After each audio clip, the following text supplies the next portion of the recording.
रात्री 12:30 वाजता बस स्टॉपवर एकटी महिला, पण ती सामान्य नव्हती. फक्त 3 तासात 40 पुरुष जवळ आले.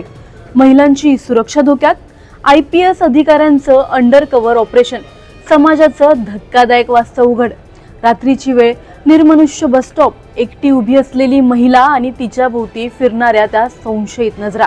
ही एखाद्या क्राईम थ्रिलर सिनेमाची कथा नाही, तर ही आहे आपल्या समाजाची भीषण वास्तवता तपासण्यासाठी केलेल्या एका धाडसी प्रयोगाची गोष्ट.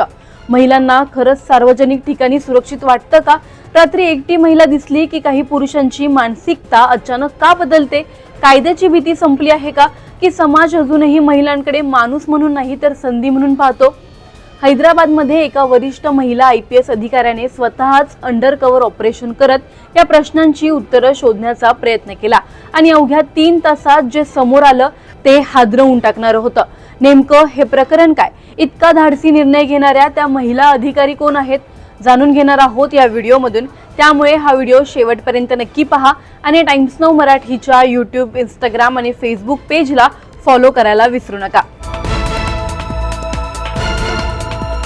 हैदराबादमधील मलकाजगिरी परिसरात महिलांच्या सुरक्षेची वास्तविक परिस्थिती जाणून घेण्यासाठी एक अत्यंत धाडसी आणि वेगळा प्रयोग करण्यात आला. हा प्रयोग कुठल्याही सामान्य व्यक्तीने नाही तर स्वतः मलकाजगिरीच्या पोलीस आयुक्त B. सुमती यांनी केला. रात्री 12:30 ते पहाटे 3:30 या वेळेत त्यांनी कोणतीही पोलीस सुरक्षा न घेता साध्या कपड्यांमध्ये एका सामान्य महिलेप्रमाणे बस स्टॉपवर एकटं उभं राहून शहरातील परिस्थिती अनुभवण्याचा निर्णय घेतला. या संपूर्ण ऑपरेशन मागचा उद्देश एकच होता: महिलांना रात्री सार्वजनिक ठिकाणी कोणत्या नजरा, कोणती भीती आणि कोणत्या धोक्यांना सामोरं जावं लागतं हे प्रत्यक्ष अनुभवणं. पण या 3 तासात जे घडलं त्याने अनेक गंभीर प्रश्न निर्माण केले. या काळात जवळपास 40 पुरुष त्या ठिकाणी सुमती यांच्या जवळ आले. काही जणांनी बोलण्याचा प्रयत्न केला, काही संशयास्पद हालचाली करत होते, तर काही जण मद्यधुंद अवस्थेत होते. धक्कादायक म्हणजे काहींवर अंमली पदार्थांचे सेवन केल्याचाही संशय व्यक्त करण्यात आला. विशेष म्हणजे या लोकांना समोर उभी असलेली महिला ही राज्यातील वरिष्ठ IPS अधिकारी आहे याची अजिबात कल्पना नव्हती. त्यांच्यासाठी ती फक्त रात्री एकटी उभी असलेली महिला होती आणि कदाचित हाच या प्रयोगाचा सर्वात धक्कादायक भाग ठरला. या ऑपरेशन नंतर पोलिसांनी त्या सर्व व्यक्तींची ओळख पटवली, मात्र त्यांच्यावर थेट गुन्हे दाखल करण्याऐवजी त्यांना समुपदेशनासाठी बोलवण्यात आलं. महिलांशी कसं वागावं, सार्वजनिक ठिकाणी वर्तनाची मर्यादा काय असते आणि महिलांच्या सुरक्षेबाबत समाजाची जबाबदारी काय आहे याबाबत त्यांना कठोर इशारे देण्यात आले. पोलिसांच्या मते फक्त शिक्षा करून मानसिकता बदलत नाही, त्यासाठी समाजाची विचारसरणी बदलणं अधिक महत्त्वाचं आहे. विशेष म्हणजे B. सुमती यांनी अशा प्रकारचं ऑपरेशन पहिल्यांदाच केलं नाहीये. जवळपास 25 वर्षांपूर्वी आपल्या कारकिर्दीच्या सुरुवातीला DSP म्हणून काम करत असतानाही त्यांनी अशाच प्रकारे अंडर कव्हर ऑपरेशन केले होते. म्हणजेच 2 दशकानंतरही परिस्थिती फार बदललीये का हा प्रश्न आता पुन्हा उपस्थित होतोय. B. सुमती या तेलंगणा कॅडरमधील वरिष्ठ IPS अधिकारी असून नुकत्याच त्या मलकाजगिरीच्या पहिल्या महिला पोलीस आयुक्त बनल्या आहेत. त्यांनी यापूर्वी राज्य गुप्तचर विभागाच्या प्रमुख पदाची जबाबदारीही सांभाळली आहे. माओवादी आत्मसमर्पण मोहिमांपासून ते पोलिसिंगमध्ये AI तंत्रज्ञानाच्या वापरापर्यंत त्यांनी अनेक महत्त्वाच्या जबाबदाऱ्या पार पाडल्या आहेत. पण या ऑपरेशनमधून त्यांनी दाखवून दिलं की कागदावरील सुरक्षा आणि प्रत्यक्षात महिलांना मिळणारी सुरक्षा यात मोठी दरी आहे. आता प्रश्न फक्त हैदराबाद पुरता मर्यादित राहिलेला नाही. हा प्रश्न महाराष्ट्रासह संपूर्ण देशातील महिलांच्या सुरक्षेचा आहे. मुंबई, पुणे, नागपूर, नाशिक सारख्या शहरांमध्ये रात्री एकटी महिला खरंच सुरक्षित आहे का? महिलांसाठी सेफ सिटीचे दावे करणाऱ्या सरकारने कधी अशा प्रकारचं वास्तव तपासण्याचा प्रयत्न केला आहे का? CCTV, पेट्रोलिंग आणि हेल्पलाईनच्या घोषणा प्रत्यक्षात किती प्रभावी ठरत आहेत? समाज म्हणून आपण नेमकं कुठे अपयशी ठरत आहोत? रात्री एकटी महिला दिसली की काही पुरुषांच्या नजरा त्या बदलतात. महिलांकडे अजूनही समान नागरिक म्हणून न पाहता कमकुवत लक्ष म्हणून पाहिलं जातंय का? शाळा, कॉलेज आणि घरांमध्ये मुलांना महिलांचा आदर शिकवला जातोय का? की सोशल मीडिया, अश्लील कंटेंट आणि बिघडलेली मानसिकता तरुणांना चुकीच्या दिशेने नेत आहे? सर्वात महत्त्वाचं म्हणजे महिलांनी स्वतःला सुरक्षित ठेवण्यासाठी वेळ, कपडे आणि ठिकाण बदलावं लागणार की समाजाने आपली मानसिकता बदलण्याची वेळ आता खरोखर आली आहे? तुम्हाला काय वाटतं, आपल्या महाराष्ट्रात देखील अशाच प्रकारचं ऑपरेशन व्हायला हवं का? आम्हाला कमेंटमध्ये नक्की कळवा. व्हिडिओ आवडल्यास लाईक व शेअर करायला विसरू नका. तसंच अशा नवनवीन अपडेट्ससाठी व माहितीपूर्ण व्हिडिओजसाठी टाइम्स नाऊ मराठीला नक्की फॉलो करा.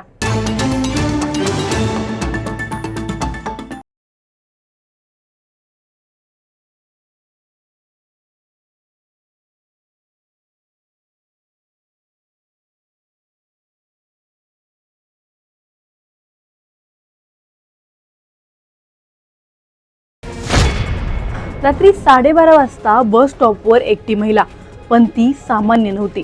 फक्त 3 तासात 40 पुरुष जवळ आले. महिलांची सुरक्षा धोक्यात, IPS अधिकाऱ्यांचं अंडर कव्हर ऑपरेशन, समाजाचं धक्कादायक वास्तव उघड. रात्रीची वेळ, निर्मनुष्य बस स्टॉप, एकटी उभी असलेली महिला आणि तिच्या भोवती फिरणाऱ्या त्या संशयित नजरा. ही एखाद्या क्राईम थ्रिलर सिनेमाची कथा नाही, तर ही आहे आपल्या समाजाची भीषण वास्तवता तपासण्यासाठी केलेल्या एका धाडसी प्रयोगाची गोष्ट. महिलांना खरंच सार्वजनिक ठिकाणी सुरक्षित वाटतं का? रात्री एकटी महिला दिसली की काही पुरुषांची मानसिकता अचानक का बदलते? कायद्याची भीती संपली आहे का?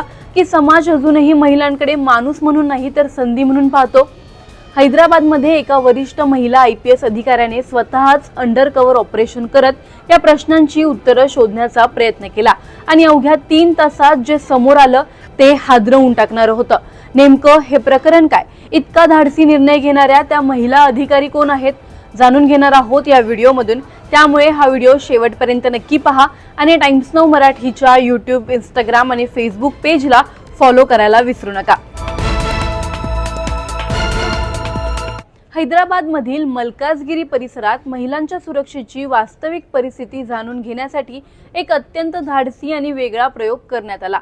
हा प्रयोग कुठल्याही सामान्य व्यक्तीने नाही तर स्वतः मलकाजगिरीच्या पोलीस आयुक्त B. सुमती यांनी केला.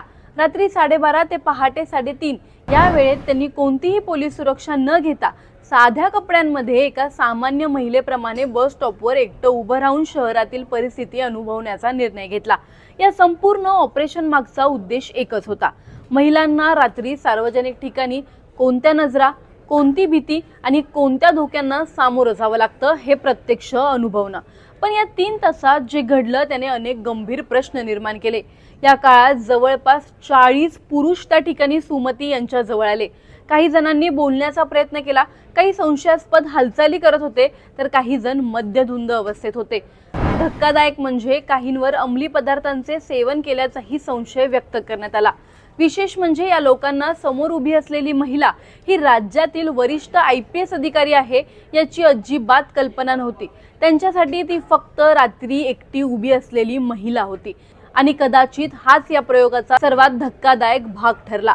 या ऑपरेशन नंतर पोलिसांनी त्या सर्व व्यक्तींची ओळख पटवली, मात्र त्यांच्यावर थेट गुन्हे दाखल करण्याऐवजी त्यांना समुपदेशनासाठी बोलवण्यात आलं.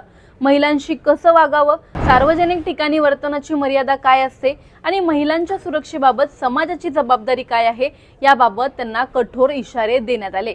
पोलिसांच्या मते फक्त शिक्षा करून मानसिकता बदलत नाही, त्यासाठी समाजाची विचारसरणी बदलणं अधिक महत्त्वाचं आहे.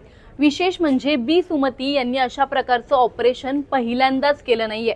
जवळपास 25 वर्षांपूर्वी आपल्या कारकिर्दीच्या सुरुवातीला DSP म्हणून काम करत असतानाही त्यांनी अशाच प्रकारे अंडरकव्हर ऑपरेशन केले होते. म्हणजेच 2 दशकांनंतरही परिस्थिती फार बदललीये का हा प्रश्न आता पुन्हा उपस्थित होतोय. B. सुमती या तेलंगणा कॅडरमधील वरिष्ठ IPS अधिकारी असून नुकत्याच त्या मलकाजगिरीच्या पहिल्या महिला पोलीस आयुक्त बनल्या आहेत. त्यांनी यापूर्वी राज्य गुप्तचर विभागाच्या प्रमुख पदाची जबाबदारीही सांभाळली आहे. माओवादी आत्मसमर्पण मोहिमांपासून ते पोलिसिंगमध्ये AI तंत्रज्ञानाच्या वापरापर्यंत त्यांनी अनेक महत्त्वाच्या जबाबदाऱ्या पार पाडल्या आहेत. पण या ऑपरेशनमधून त्यांनी दाखवून दिलं की कागदावरील सुरक्षा आणि प्रत्यक्षात महिलांना मिळणारी सुरक्षा यात मोठी दरी आहे. आता प्रश्न फक्त हैदराबाद पुरता मर्यादित राहिलेला नाही. हा प्रश्न महाराष्ट्रासह संपूर्ण देशातील महिलांच्या सुरक्षेचा आहे. मुंबई, पुणे, नागपूर, नाशिक सारख्या शहरांमध्ये रात्री एकटी महिला खरंच सुरक्षित आहे का? महिलांसाठी सेफ सिटीचे दावे करणाऱ्या सरकारने कधी अशा प्रकारचं वास्तव तपासण्याचा प्रयत्न केला आहे का? CCTV, पेट्रोलिंग आणि हेल्पलाईनच्या घोषणा प्रत्यक्षात किती प्रभावी ठरत आहेत? समाज म्हणून आपण नेमकं कुठे अपयशी ठरत आहोत? रात्री एकटी महिला दिसली की काही पुरुषांच्या नजरा त्या बदलतात. महिलांकडे अजूनही समान नागरिक म्हणून न पाहता कमकुवत लक्ष म्हणून पाहिलं जातंय का? शाळा, कॉलेज आणि घरांमध्ये मुलांना महिलांचा आदर शिकवला जातोय का? की सोशल मीडिया, अश्लील कंटेंट आणि बिघडलेली मानसिकता तरुणांना चुकीच्या दिशेने नेत आहे? सर्वात महत्त्वाचं म्हणजे महिलांनी स्वतःला सुरक्षित ठेवण्यासाठी वेळ, कपडे आणि ठिकाण बदलावं लागणार, की समाजाने आपली मानसिकता बदलण्याची वेळ आता खरोखर आली आहे? तुम्हाला काय वाटतं, आपल्या महाराष्ट्रात देखील अशाच प्रकारचं ऑपरेशन व्हायला हवं का? आम्हाला कमेंटमध्ये नक्की कळवा. व्हिडिओ आवडल्यास लाईक व शेअर करायला विसरू नका. तसंच अशा नवनवीन अपडेट्ससाठी व माहितीपूर्ण व्हिडिओजसाठी टाइम्स नाऊ मराठीला नक्की फॉलो करा.